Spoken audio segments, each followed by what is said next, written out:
જય માતાજી। આજે આપણે મમરાનો સેવડો બનાવવાનો છે, એટલે કાંઈ મસાલો નથી નાખવાનો। આપણે હળદર મીઠું ને ચટણી નાખશું। આ મીઠું નાખ્યું,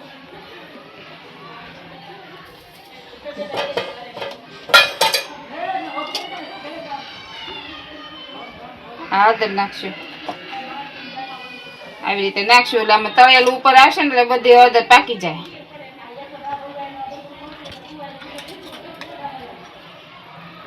હવે આ મરચું નાખીશું।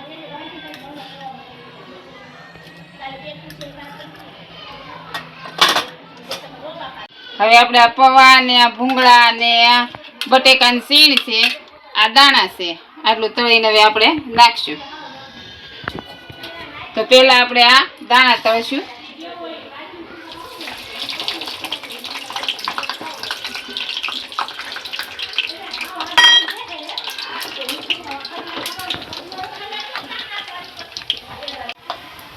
આ દાણા તળાઈ ગયા છે, હવે આ મમરામાં નાખી દઈશું। હવે ભૂંગળી તળશું।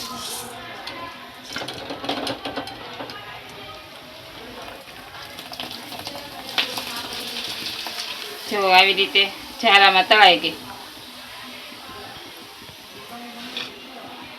પૌવા તળશું મકાઈના।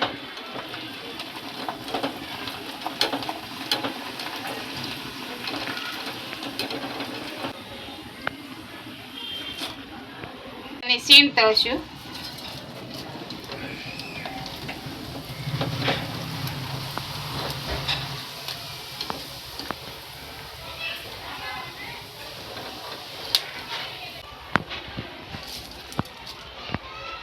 આપણે આ લીમડો મીઠો લીમડો નાખશું તળી, એટલે સ્વાદ સારો આવે।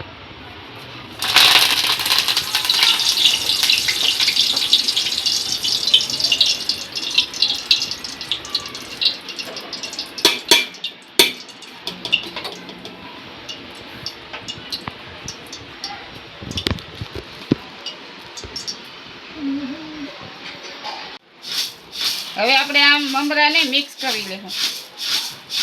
આવી રીતે કરશું ને એટલે બધા ભળી જાય। હવે આ સેવડો જો સરસ મિક્સ થઈ ગયો છે। આ છોકરાઓનો રોંઢાનો નાસ્તો થઈ ગયો તૈયાર। જો છોકરાઓના રોંઢાનો નાસ્તો તૈયાર થઈ ગયો।